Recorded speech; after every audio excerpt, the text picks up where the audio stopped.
नमस्कार, हमारे खास कार्यक्रम में आप सभी का स्वागत है। मैं हूं आपके साथ सृष्टि सिंह। देश की सर्वोच्च अदालत के एक फैसले ने एक पुराने लेकिन बेहद महत्वपूर्ण सवाल को फिर से राष्ट्रीय बहस के केंद्र में ला खड़ा किया है। सवाल यह है कि क्या घर की चार दीवारी के भीतर हर दिन घंटों तक किया जाने वाला घरेलू श्रम वास्तव में काम है? अगर है तो उसकी आर्थिक कीमत क्या होनी चाहिए, और अगर उसकी कोई कीमत नहीं है तो फिर वही काम बाहर कोई पेशेवर करे तो उसे कितना वेतन मिलेगा? खाना बनाना, बच्चों की परवरिश, बुजुर्गों की देखभाल, परिवार का प्रबंधन और भावनात्मक सहारा देना, क्या ये सिर्फ जिम्मेदारियां हैं या फिर एक ऐसा श्रम है जिस पर पूरा परिवार और कहीं ना कहीं पूरी अर्थव्यवस्था टिकी हुई है? अदालत के फैसले ने न सिर्फ मुआवजे का सवाल नहीं उठाया है, बल्कि समाज से ये पूछने की कोशिश की है, आखिर गृहिणी के काम का वास्तविक मूल्य क्या है? आज इसी पर हम चर्चा करेंगे, लेकिन इससे पहले देखिए एक रिपोर्ट। सुबह सबसे पहले जागने वाली और रात सबसे आखिर में सोने वाली घर की वो शख्सियत जिसके बिना परिवार की पूरी व्यवस्था बिखर जाती है। लेकिन सवाल है, क्या उसके काम का कोई कीमत है? देश की सर्वोच्च अदालत ने एक ऐतिहासिक फैसले में कहा है कि गृहिणी की घरेलू श्रम का आर्थिक मूल्य है और उसे नजरअंदाज नहीं किया जा सकता। कोर्ट ने एक मामले में गृहिणी के नाम का मूल्य 30,000 रुपए प्रतिमाह मानते हुए उसकी एक्सीडेंटल मौत पर 62 लाख रुपए से ज्यादा का मुआवजा मंजूर किया है। लेकिन इसके बाद एक नई बहस शुरू हो गई है। क्या घर चलाने वाली महिला सिर्फ परिवार का हिस्सा है या परिवार की सबसे बड़ी आर्थिक शक्ति भी?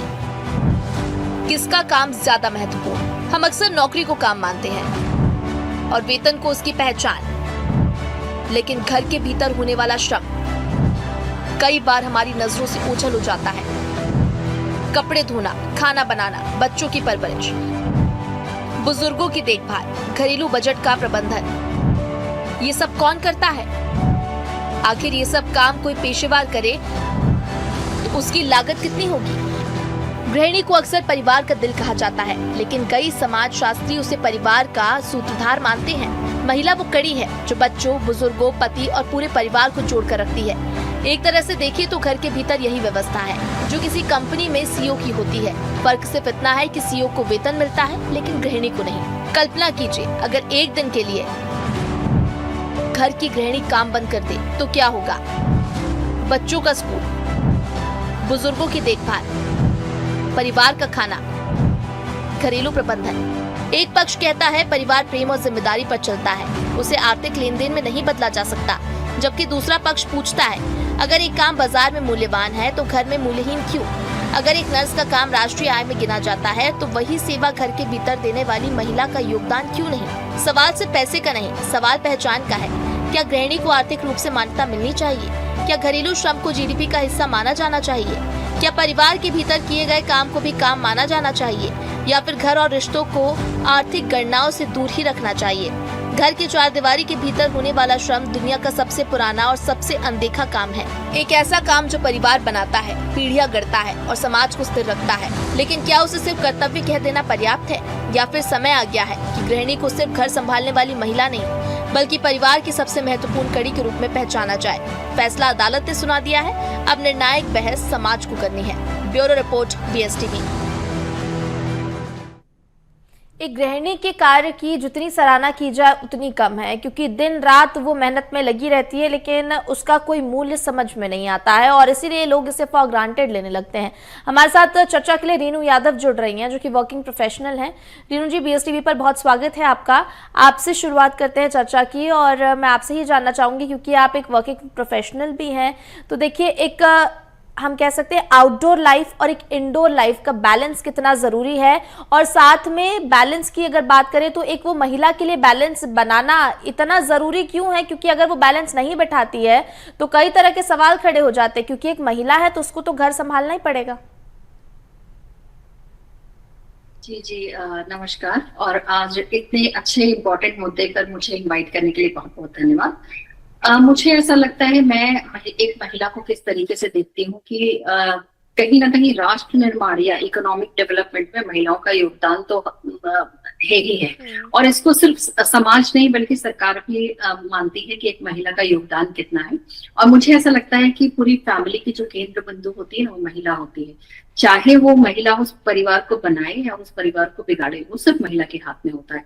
आप सोचिए, एक बच्चे की परवरिश से लेके बड़े बूढ़ों की देखभाल करना से लेकर के जो फैमिली का अर्निंग मेंबर है उसको बैक सपोर्ट प्रोवाइड करना, सारी महिला की जिम्मेदारी होती है। यानी अगर उस फैमिली में अर्निंग आ भी रही है तो उसमें भी कहीं ना कहीं महिला का बैक सपोर्ट है। तो मुझे लगता है कि महिला एक पूरे परिवार की रीढ़ की हड्डी होती है। अगर महिला थोड़ा भी इधर उधर होगी तो परिवार पूरा का पूरा डिस्टर्ब होगा, उसके बच्चे डिस्टर्ब होंगे, उनके सीनियर मेंबर्स फैमिली में है जो उनकी देखभाल नहीं होगी, और जो अर्निंग मेंबर है फैमिली में वो भी कहीं ना कहीं वर्क पे फोकस नहीं कर पाएगा। तो हम समझ सकते हैं कि एक महिला का यहाँ पर कितना बड़ा योगदान है एक फैमिली को मैनेज कर पाने में।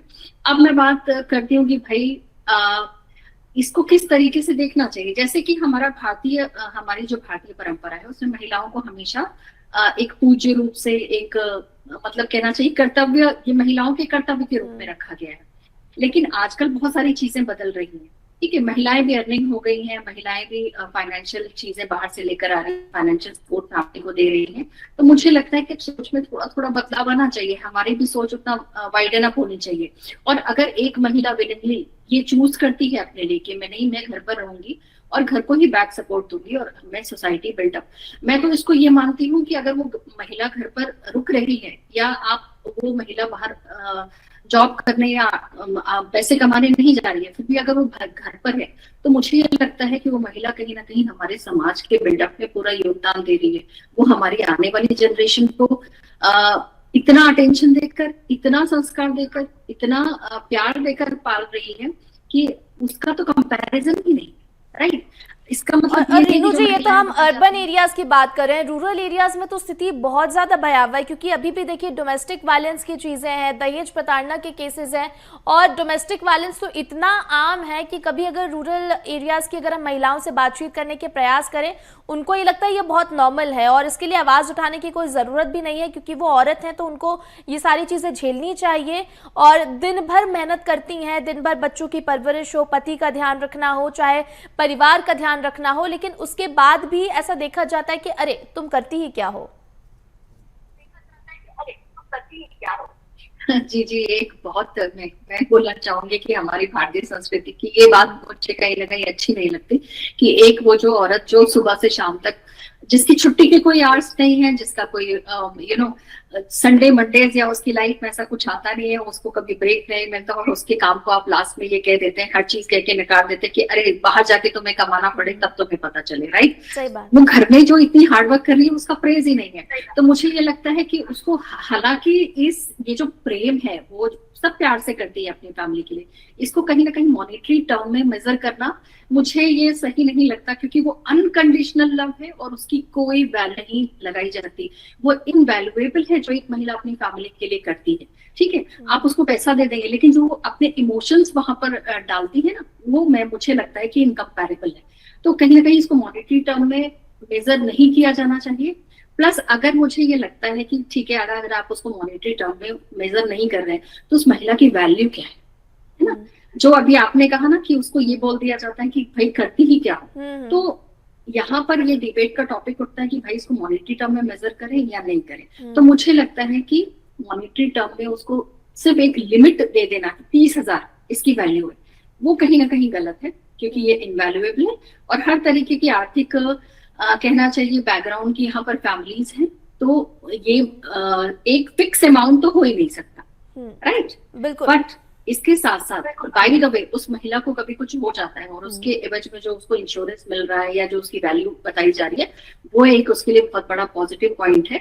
और इससे फैमिली को समझ में आती है कि भाई ये जो हमारी फैमिली की मेंबर है जो यहाँ दिन भर हमारी सेवा कर रही है, उसकी भी कोई वैल्यू है। तो मैं इस चीज को बहुत ज्यादा सपोर्ट करती हूँ, लेकिन एक स्ट्रिक्ट मॉनेटरी टर्म में जो उसको बाइंड कर दिया गया है ना, उससे मैं कहीं ना कहीं थोड़ा सा डिसएग्री करती हूँ। ठीक है, लेकिन एक और चीज है, देखिए सबसे बड़ी बात यही है कि जिस काम को करने के बाद अगर रिस्पेक्ट ना मिले तो फिर सवाल खड़े होते हैं, और वो महिला जो दिन रात मेहनत करती है और कई बार हम देखते हैं कि उतना रिस्पेक्टफुल उसे ट्रीट नहीं किया जाता है और इस तरह के केसेस सामने आते हैं। हमारे साथ मीता माधवा भी जुड़ रही हैं जो कि सामाजिक कार्यकर्ता हैं।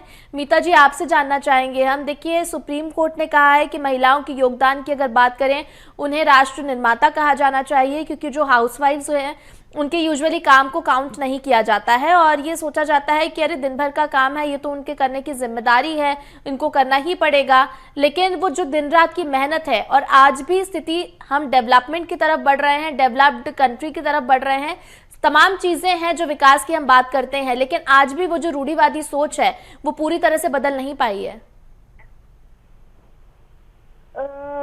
डॉक्टर रीनू ने काफी अच्छे से चीजों को एक्सप्लेन किया है।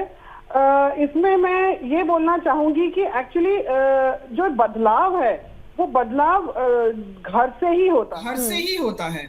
हम लोगों ने अभी रिसेंटली सुना है, डॉक्टर किरण बेदी ने बहुत अच्छी चीज एक बोली थी कि हम जब एक लड़की की अपब्रिंगिंग करते हैं, उसको एडजस्टमेंट सिखाते हैं और उसको डिपेंडेंसी सिखाते हैं। डिपेंडेंसी ऐसे सिखाते हैं कि बेटा तुम्हें पराए घर में जाना है, तुम्हें अपने हस्बैंड के साथ ठीक से रहना है क्योंकि वही तुम्हें दाल रोटी खिलाएगा।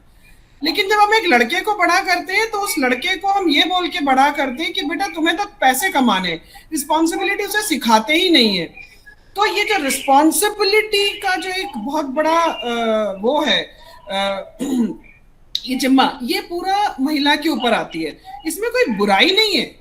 जब ये चीजें बनी थी वो बहुत अलग तरीके से बनी थी, तब महिलाएं बहुत कम स्तर पे, मतलब पर्दा सिस्टम और ये सब हमें सभी को पता है कि क्यों स्टार्ट हुआ था, क्योंकि महिलाएं हमारे यहाँ पे दुर्गा भी हैं और पार्वती भी हैं और माँ भी हैं। तो महिलाएं भारत में अगर हम बोले कि कमजोर हैं तो वो सोसाइटल रीजन, हिस्ट्री के कारण कमजोर बना दी गई है, पर सशक्तिकरण की जरूरत नहीं है। सशक्त तो महिला है, उसकी अपब्रिंगिंग में, उसके वे ऑफ लाइफ में चेंज हमें लाना है। हमें महिला को जब बड़ी होती है बच्ची, तो उसको ये सिखाना है कि आपको भी किस तरीके से इंडिपेंडेंट बनना है। सिमिलरली एक लड़के को भी सिखाना है। हम लड़के को नहीं सिखाते हैं, तो होता क्या है कि वो सारी जिम्मेदारी महिला की होती है। आप मुझे बताइए कि किस घर में ऐसा लड़का है कहता है कि बेटा तुमको खाना बनाना भी आना चाहिए, तुमको बाहर का काम भी आना चाहिए, रिस्पॉन्सिबिलिटी भी निभानी है। वो हम भूल जाते हैं। हम एक लड़की को हर चीज सिखाते हैं क्योंकि वो उसका इंडक्शन पीरियड होता है। वो इंडक्शन पीरियड में उसको सिखाया जाता है कि हम दूसरे परिवार में जाके कैसे रहें, पर हम अपने लड़के को कभी नहीं सिखाते हैं कि जब दूसरे परिवार से लड़की आती है तो उसके साथ कैसे रहना है। तो ये इम्बैलेंस घर से है। इस इम्बैलेंस को खत्म करना बहुत जरूरी है।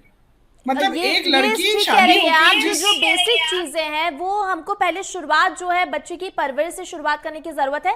इसमें एक और चीज मीता जी मैं ऐड ऑन करना चाहूंगी कि स्कूल्स में भी जब बच्चों का एडमिशन होता है, छोटे छोटे बच्चे जब स्कूल्स में जाते हैं, उनसे पूछते हैं आपके पापा क्या करते हैं, आपकी मम्मी क्या करती हैं, और अगर मम्मी हाउसवाइफ है तो बहुत अच्छे रिएक्शंस नहीं दिए जाते हैं, जिसकी वजह से बच्चे को भी ऐसा फील होने लगता है इन्फीरियर सा कि ओह अच्छा मेरी मम्मी तो हाउसवाइफ है, इसकी मम्मी तो शायद डॉक्टर है, इसलिए ज्यादा इंपॉर्टेंस दी जा रही है। तो वो जो छोटा सा बच्चा है उस दिन उस टाइम पे वो जो रिएक्शन अपने अंदर इनहेरिट करता है, उसका भी एक बहुत बड़ा फैक्टर हम कह सकते हैं कि आगे की परवरिश में या जब वो बड़ा होता है उसके मेंटल स्टेट पर पड़ता है।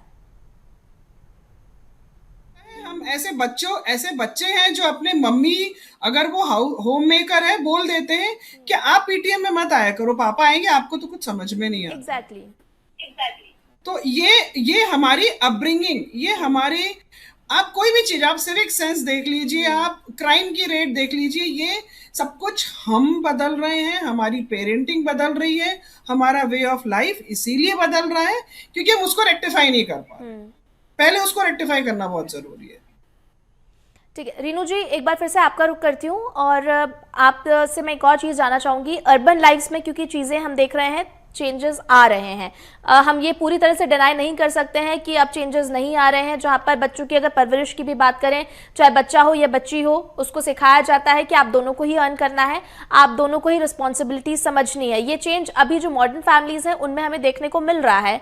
लेकिन अगर एक वर्किंग वुमेन है, उससे क्या एक्सपेक्टेशंस फैमिलीज की होती हैं और वो बैलेंस उसको कैसे बैठाना चाहिए, जरा इसके बारे में बताइएगा। जी, मुझे लगता है कि अभी जो आने वाली जनरेशन है, जैसे मैं अभी न्यूली मैरिड कपल्स को देख पाती हूँ, जैसे यहाँ पर मैं काफी न्यूली मैरिड कपल्स हैं जो मेरे स्टाफ मेंबर्स में यहाँ पर हैं, तो जब मैं उनसे बात करती हूँ कि भाई आप क्या करते हो, तो कहते हैं कि अच्छा कुछ खाना आज मैंने बनाया और कुछ मेरी वाइफ ने बनाया। तो मैं बहुत अच्छे से उसमें स्माइल करती हूँ कि देखो यहाँ पर कैसी बैलेंसिंग आ रही है। मैं उस पर कोई कमेंट नहीं करती, लेकिन मुझे अंदर से बहुत अच्छा लगता है कि देखिए कितनी बैलेंसिंग आ रही है, कि मेल इस चीज को कितने अच्छे तरीके से एक्सेप्ट कर रहे हैं। या आज सब्जी मैंने बना ली और रोटी मेरी वाइफ ने बनाई। तो ये बहुत अच्छा चेंज मैं आजकल देख पा रही हूँ जो न्यूली मैरिड कपल्स में आ रहा है। जो मैं बात करूंगी कि आने वाली जनरेशन है, तो मुझे लगता है कि अब जैसे हम जैसी फीमेल्स हैं जिन्होंने घरों में ये सब फेस किया हुआ है, तो अपने बच्चों को भी उसी तरीके से ट्रेनिंग दे रही है।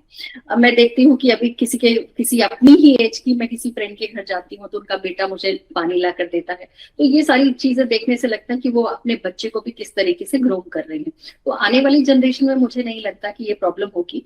बट जो प्रॉब्लम थी वो जो हमसे, जो हमारी जनरेशन की पहले वाली जो जनरेशन थी, जैसे मैं अपनी सीनियर्स की बात करूं, तो वहां पर ये थोड़ा बहुत प्रॉब्लम्स था। लेकिन अब धीरे धीरे सोसाइटीज अर्बन में तो एटलीस्ट चेंज होता हुआ मुझे दिखाई दे रहा है। कई एग्जाम्पल्स रोज डे टू डे लाइफ में मेरे सामने आते हैं। रूरल में अभी भी थोड़ी सी रूढ़वादिता है, बिकॉज वहां पर अभी भी महिलाओं में अगर आप देखें तो एजुकेशन की कमी है। और जहां महिलाओं में एजुकेशन की कमी होती है, उनकी डिसीजन मेकिंग और उनका जो कहना चाहिए ना अपनी बातों को सामने रखने का जो एक तरीका होता है, वो अभी तक नहीं है। तो मुझे लगता है कि अगर रूरल एरिया में भी वुमेन थोड़ी बहुत अभी भी एजुकेशन की जो कमी है वो एजुकेटेड होंगी, तो रूरल एरिया में भी धीरे धीरे ये चीजें आने लगेंगी। और हमको एज ए सोसाइटी ये एक्सेप्ट करना पड़ेगा कि महिलाएं जो सिर्फ हाउसवाइफ का काम कर रही हैं, अगेन देखिए मैंने सिर्फ टर्म यूज किया, यानी मेरे अंदर भी वो कितना इनबिल्ट है, राइट, कि ये काम सिर्फ हो गया। मैं अपनी भी मेंटालिटी की बात करें, क्योंकि मैं भी कहीं ना कहीं उसी एरा से बिलोंग करती हूँ। तो ये जो मेंटालिटी है ना, इसको रिमूव करना है कि भाई ये सिर्फ एक काम नहीं है, ये 9 to 5 जॉब नहीं है। मैं यहाँ 9 to 5 जॉब करती हूँ, इसका टाइम लिमिटेड है। बट जो एक औरत घर पर सुबह से शाम तक लगी हुई है ना, वो रात को 12 बजे आपको किचन क्लीन करते हुए मिलेगी, तो उनका तो कोई टाइम भी नहीं है। और अगर मैं बात करूं एक वर्किंग प्रोफेशनल की जो कि घर भी देख रही है और बाहर भी संभाल रही है, तो मैं बहुत, आजकल की महिलाएं बहुत ब्लेस्ड हैं जो कि बाहर, ऐसा कहीं कहीं अभी मुझे देखने को मिल रहा है जो मेरे आसपास का एटमॉस्फेयर है, अगर मैं उसकी बात करूं, कि एक वर्किंग जो महिला है उसको घर पे भी सपोर्ट मिलना शुरू हो गया है कि ये अर्निंग मेंबर है। तो ये मैं आज भी बोलूंगी कि सोसाइटी में थोड़ा बहुत तो अर्निंग मेंबर्स की वैल्यू ज्यादा है in comparison to non earning member. ये डिस्क्रिमिनेशन अभी हम दूर नहीं कर सकते और ना दूर वही हुआ फैक्टर है अभी भी एक रीनू जी, कि देखिए अभी भी जो अर्निंग महिलाएं हैं, अगर हम एक कंपैरिजन भी करें, मीता जी आप सामाजिक कार्यकर्ता हैं, क्योंकि आप यूजुअली ऐसे केसेस को देखती भी होंगी, समझती भी होंगी कि अगर मैं एक फैमिली की ही बात करूं और उसमें अगर एक वर्किंग वुमेन है, मान लीजिए किसी परिवार में 2 बहुएं हैं, एक वर्किंग है और एक नॉन वर्किंग है, ऑटोमेटिकली जो वर्किंग है उसकी रिस्पेक्ट बढ़ जाती है। और जो नॉन वर्किंग है, भले वो दिन रात मेहनत कर रही है, दिन रात पूरे घर का ख्याल रख रही है, सब चीजों का ध्यान रख रही है, 24 घंटे काम कर रही है, लेकिन उसकी वैल्यू नहीं रहेगी तब भी। इवन उसके डिसीजंस भी कई बार कंसिडर नहीं किए जाते। अभी मैं यही बोलना चाह रही थी कि ये जो थोड़ा बहुत चेंजेस आया है वो वर्किंग महिलाओं को लेकर आया है। नॉन वर्किंग में अभी भी बहुत मुश्किल है। बहुत बहुत चंद लोग हैं जो इस चीज को रिस्पेक्ट करते हैं, समझते हैं, और बच्चे भी इस चीज को बहुत अच्छे से अकोमोडेट करते हैं। अदरवाइज नॉन वर्किंग जो महिला है वो अर्बन में भी उसकी वही हालत है। बहुत ही रिसेंट के कुछ केसेस हैं जिसके बारे में नहीं बताऊंगी मैं, आप सभी देख रहे हैं कि नॉन वर्किंग जब तक वर्किंग होती है तब तक उसकी इज्जत रहती है, तब तक वो उसको एक्नॉलेज किया जाता है। जैसे ही वो नॉन वर्किंग होती है वो एक अलग नजरिए से देखा जाता है। तो मैं वहां तक पहुंचने में अभी बहुत सारे कदम चलने होंगे। अर्बन की सिचुएशन थोड़ी सी बेहतर डेफिनेटली लगती है, लेकिन रूरल की अभी भी उतनी ही बेकार है। लेकिन रूरल में ये बोलूंगी कि कई जगह मैंने महिलाओं को देखा है, महिलाओं को सपोर्ट करते हुए। वहाँ पे मैंने मदर इन लॉज को, जैसे मैं सेल्फ हेल्प ग्रुप में जाती हूँ तो वहाँ पे जो उनकी मदर इन लॉज हैं वो काफ़ी सपोर्टिव रहती हैं, लेकिन वहाँ पे फिर जो हस्बैंड्स होते हैं वो उतने सपोर्टिव आज भी नहीं हैं। क्या करती है, घर पे बैठी रहती है, काम क्या है, वो वर्किंग भी होती है तो सुबह का पूरा काम करके जाती है, वापस आके पूरा काम करती है। उसका हस्बैंड अगर घर पे काम मतलब बाहर काम कर रहा हो तो बहुत अच्छी बात है, अगर घर पे है तो भी वो उसका एक रूटीन रहता है, वो अपने रूटीन से ही चलता है। महिला अपना रूटीन नहीं बदल सकती है। मैं इस चीज के बारे में बोल के ये नहीं बोल रही हूँ कि महिलाओं को काम नहीं करना चाहिए। मुझे ऐसा लगता है ये एक रिस्पॉन्सिबिलिटी है, हमें अपने परिवार की तरफ निभाना है, लेकिन उसके अकेले की रिस्पॉन्सिबिलिटी नहीं है, ये सभी की रिस्पॉन्सिबिलिटी है, स्पेशली हस्बैंड की भी उतनी ही रिस्पॉन्सिबिलिटी है। तो दोनों को मिलके करना चाहिए। ये डिस्क्रिमिनेशन कि वो घर पे है तो वो क्या ही कर रही होगी, टोटली गलत है। क्योंकि शुरू में अगर हम देखें अपनी सोसाइटी ऐसे ही चलती थी, जो मेल्स है वो बाहर जाते थे, जो महिलाएं वो अपने बच्चों की देखरेख करना, कुएं से पानी लाना, ये सब बहुत लंबे लंबे काम होते थे। अभी सब कुछ बहुत आसान हो गया है, लेकिन उस आसानी में भी फिर हम लोग की लाइफस्टाइल भी बहुत चेंज हुई है। तो वो जो अंदर एक रिस्पेक्ट वाली चीज होती है ना, वो आज भी बहुत दूर है। और नीता जी, इसमें एक और चीज़ हम अगर ऐड करें तो रिस्पेक्ट वाला फैक्टर है ही, और अभी भी हम देख रहे हैं दहेज प्रताड़ना के केसेस बंद नहीं हुए हैं, उसमें भी लगातार बढ़ोतरी हम देखते हैं कि होती ही है। दहेज की वजह से लड़कियों की मौत हो जाती है, कभी वो सुसाइड कर लेती हैं, कभी प्रेशर में आके कुछ ऐसे डिसीजंस आते हैं, कभी मार दिया जाता है। आज भी वो केसेस साफ तौर पर देखने को मिलते हैं, जबकि ये नहीं समझा जाता कि वो जो एक लड़की ये नए परिवार में आई है, एडजस्ट करने की कोशिश कर रही है, वहां पर उससे बहुत सारी रिस्पॉन्सिबिलिटीज के एक्सपेक्टेशन ऑलरेडी है, उसके साथ एक टर्म लगा दिया जाता है कि अरे ये तो दहेज ही नहीं मिला इसे। अभी तो हमने जो रिसेंट केसेस देखे, जैसे मैं अभी बोल रही थी, वो सारे ही काफी अच्छे वेल टू डू फैमिली के लोग हैं, इतने पढ़े लिखे लोग हैं, बड़े बड़े एडमिनिस्ट्रेटिव पोजीशन में रहे हैं, लेकिन उसके बावजूद भी दहेज, तो दहेज के लिए आज भी जो सोच है वो बहुत है, लोगों के अंदर है वो चीज कि दहेज नहीं मिला है तो उसके लिए टॉर्चर करना। हम तो वो केसेस देख पा रहे हैं जहां पे मौत हो गई है, जहां पे या तो लड़की ने आवाज उठाई है, इतनी बड़ी बड़ी सेलिब्रिटीज हैं वो तक आवाज उठा रही हैं कि दहेज के लिए हमें परेशानी हो रही है और हमें मारा जाता है, उनको पुलिस प्रोटेक्शन दिया जा रहा है, जो आज ही के न्यूज़पेपर में मैंने सुबह पढ़ा है। तो दहेज एक ऐसी चीज है कि मेरे ख्याल से किसी को नहीं बख्शा गया है, लेकिन पहले से डेफिनेटली बहुत कम हुआ है। लेकिन उनके बारे में सोचिए जो आवाज नहीं उठा पाती है, जो सहन कर रही है। रीनू जी से डिस्कस कर रही थी मीता जी, और उस दौरान हम भी यही चर्चा कर रहे थे कि बहुत सारी ऐसे केसेस है, इवन रूरल एरियाज में बहुत सारी महिलाएं हैं जो डोमेस्टिक वायलेंस रेगुलर बेसिस पर झेलती हैं, लेकिन वो सोचती हैं कि इतना नॉर्मल है कि वो उसके लिए कभी आवाज उठाना जरूरी नहीं समझती। उनको लगता है कि हम औरत है, हमको झेलना ही है, और इसकी वजह से वो कंटिन्यूस प्रोसेस जो है बढ़ती जा रही है। ना जो वहां के पुरुष हैं उनको ये समझ आ रही है कि ये गलत है, ना ही महिलाएं उसको गलत वे में देख रही है। उनको लगता है कि ये सारी चीजें हमारी रिस्पॉन्सिबिलिटी है सहना।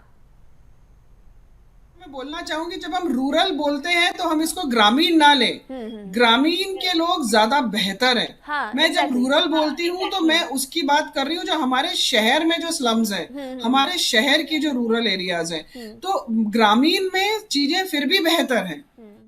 और अभी जो वर्स्ट सिचुएशन है वो हमारे शहरों में, जो पॉकेट्स में रूरल एरियाज है वहां की है, और इसको सुधारने के लिए मुझे नहीं पता कि कितना कहाँ से क्या कंट्रीब्यूशन आएगा, लेकिन जितना कैश फ्लो बढ़ रहा है ये चीजें और बद से बदतर हो रही है।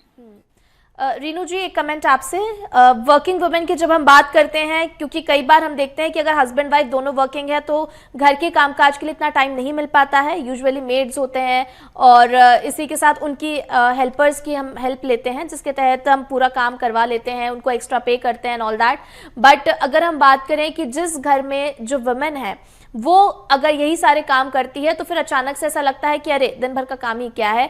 और वो जो रिस्पेक्ट है, सबसे बड़ी बात है रिस्पेक्ट है। अगर हम कोई भी काम कर रहे हैं, और हम सब क्योंकि एक जॉब प्रोफाइल में जब काम करते हैं तो हमको यही एक एक्सपेक्टेशन होती है कि हमें रिस्पेक्ट मिले। अगर रिस्पेक्ट मिलती है तो हम उस काम में सोचते हैं कि हम और आगे बढ़ें और कैसे हम और बेहतर कर सकें। लेकिन उस दौरान जो महिलाएं डिसरिस्पेक्ट झेलती हैं, बहुत सारी चीजें, चाहे बच्चों की तरफ से हो, चाहे हस्बैंड की तरफ से हो, चाहे इन-लॉज की तरफ से हो, वो सारा डिसरिस्पेक्ट झेलती हैं, उसके बाद भी पूरा अपना पोटेंशियल जो है फैमिली को देती हैं। जी, मैं कहूँगी इस तरीके की महिलाएं, मैंने भी कई महिलाओं को मैं ऐसी जानती हूँ कि जो दिन भर घर में काम करती हैं, और उनका डिसरिस्पेक्ट होते हुए भी मैंने देखा है कि अच्छा आप क्या करती हैं, जी मैं हाउसवाइफ हूँ। अच्छा आप हाउसवाइफ हैं। तो ये एक जो मतलब मुझे ऐसा लगता है कि एक महिला जो अपनी पूरी लाइफ है ना सोसाइटी बिल्डिंग या फैमिली बिल्डिंग में लगा रही है, आप उसको इस तरीके से ट्रीट कर रहे हैं, तो मुझे लगता है पहले तो सोसाइटी का मेंटल मेकअप होना बहुत जरूरी है। राइट, कि जब भी आप किसी हाउस वाइफ से मिलते हैं तो आप उसको तुरंत कि आप क्या करती हैं, और अगर वो कह रही है मैं एक हाउस वाइफ हूँ, तो उसको इतने निगेटिवली तरीके से ना लें। जैसे आप किसी डॉक्टर, अरे वाह आप डॉक्टर हैं, तो अगर हम उस हाउस वाइफ से बोले अरे वाह आप हाउस वाइफ हैं, आपके बच्चे तो बहुत ही डिसिप्लिन्ड होंगे, आपने घर को बहुत अच्छी प्यार से संभाला होगा, आपकी कुकिंग स्किल्स तो बहुत अच्छी होंगी, आपकी फैमिली को आपके हाथ का बनाया खाना मिलता होगा, ठीक है, ये इस तरीके से अगर हम उसको मोटिवेट करें ना, तो मुझे लगता है कि वो भी रेस्पेक्टफुल फील करेगी कि यार मैं इतना करती हूँ और मेरे लिए भी ये 4 रेस्पेक्ट्स के वर्ड बोले जा रहे हैं। जब भी मैं भी किसी के घर जाती हूँ और मुझे वहां पे ना उसके हाथ का बना हुआ नमकीन चिवड़ा पोहा मिल जाता है ना, तो मैं उनको जरूर अप्रिशिएट करती हूँ। मैं ये कहती हूँ कि अनफॉर्चुनेटली मुझे इतना टाइम नहीं मिल पाया, लेकिन मैं अभी भी ये जो अचार पापड़ घर के बने हुए कल्चर है ना, इस कल्चर को बहुत मिस करती हूँ। मेरे पास थोड़ा टाइम होता तो मैं भी आपकी तरह ये बनाती। आपने बहुत अच्छी तरीके से इसको बनाया हुआ है। तो मुझे लगता है कि रिस्पेक्ट देने के लिए किसी को गोल्ड मेडल देने की जरूरत नहीं होती है। हम उसको अगर प्यार से इस तरीके से उनकी छोटे छोटे एफर्ट्स को भी अगर एक्नॉलेज करें तो मुझे लगता है इतना काफी है। और ये सोसाइटी को कहीं ना कहीं सीखना पड़ेगा कि हम पीटीएम में जाते हैं तो मैंने खुद ये चीज देखी है कि टीचर्स कहते हैं मैम आपके पास तो टाइम होता होगा, आप अपने बच्चे पर ध्यान नहीं दे रहे, देखिए इसके इतने मार्क्स आए। राइट, तो एक टीचर को भी क्योंकि बच्चा वहां सुन रहा है, बच्चा से देख रहा है, तो ये रिस्पॉन्सिबिलिटी स्कूल की प्लस सोसाइटी की, घर के मेंबर्स की है कि भाई कोई एक्सटर्नल मेंबर जब आपके घर में कोई मेहमान आता है, गेस्ट आता है, तो उस वक्त आप अपने घर की महिलाओं के साथ कैसा ट्रीटमेंट देते हैं, ये बच्चा बिल्कुल देखता है। आज वो देख रहा है, आज आप उसको कितना भी ट्रेन कर ले, उसकी मदर अकेले उसको कितना भी ट्रेन कर ले, लेकिन वो जो सोसाइटी में देखता हुआ आ रहा है ना, वो उसकी मेंटल हेल्थ को जरूर अफेक्ट करता है। वो कहीं ना कहीं उसके मेंटल में उसकी छवि होती है। बिल्कुल। तो अगर मीता जी, रीनू जी थोड़ा सा आपको रोकना चाहूंगी, समय का अभाव है। मीता जी एक फाइनल रिएक्शन आपसे कि देखिए जिस तरह से भी रीनू जी ने बहुत अच्छे से डिस्क्राइब किया कि जो अप्रिसिएशन है वो अगर मिलता है तो काम करने के लिए मोटिवेशन मिलता है, लेकिन जैसे ही डिसरिस्पेक्ट मिलती है ऑटोमेटिकली मॉरल भी डाउन हो जाता है, और फिर कई सारी ऐसी चीजें हैं जो कि महिलाएं दिन भर इमोशनल प्रेशर से गुजरती हैं और इसके साथ कहीं ना कहीं हम कह सकते हैं कि काफी डिमोटिवेट भी हो जाती हैं अपनी लाइफ से। बिल्कुल सही बोला अभी डॉक्टर रीनू ने कि हमें महिलाओं जो होम मेकर्स हैं उनके लिए एक रिस्पेक्ट का वर्ड हमेशा जहां भी जब मौका मिले उस चीज को सर्कुलेट करना चाहिए। और स्पेशली इस चीज मतलब ये जो रिस्पेक्ट वर्ड है इसकी जरूरत क्या है, मतलब वो ऑलरेडी रिस्पेक्टफुल पोजीशन पे है, वो आज घर से जुड़ी है, तो आपको खाना मिल रहा है, आपकी चीजें व्यवस्थित मिल रही है, और ये हमें एज अ वुमेन, एक वुमेन के लिए सर्कुलेट करना बिल्कुल बिल्कुल ठीक कह रही हैं आप मीता जी कि देखिए एज अ वुमेन हमें स्टैंड लेना चाहिए। और जब सुप्रीम कोर्ट इस पर वर्डिक्ट दे रहा है तो साफ तौर पर एक मैसेज है जो समाज को समझने की जरूरत है। सिर्फ विमेन नहीं बल्कि फैमिलीज को समझने की जरूरत है कि एक्चुअल में कितना योगदान होता है एक महिला का। इसी के साथ इस चर्चा को यहीं विराम देंगे। हमारे दोनों गेस्ट का बहुत धन्यवाद हमारे साथ जुड़ने के लिए। मीता जी आपका बहुत धन्यवाद, रीनू जी आपका भी बहुत धन्यवाद। तो देखिए महिलाओं के काम का कोई मोल नहीं होता क्योंकि दिन रात वो मेहनत करती हैं, और इसीलिए सुप्रीम कोर्ट का ये वर्डिक्ट अब चर्चा का विषय बन गया है, क्योंकि आज भी महिलाओं को यानी होम मेकर्स को वो रिस्पेक्ट नहीं मिल पाती है, उनका वो काम का मूल नहीं तय किया जा सकता है जिस तरह से वो दिन भर अपना पोटेंशियल देती है घर पर। इसी के साथ हमारे इस खास कार्यक्रम में इतना ही। मुझे दीजिए इजाजत, आप देखते रहिए BSTV। नमस्कार।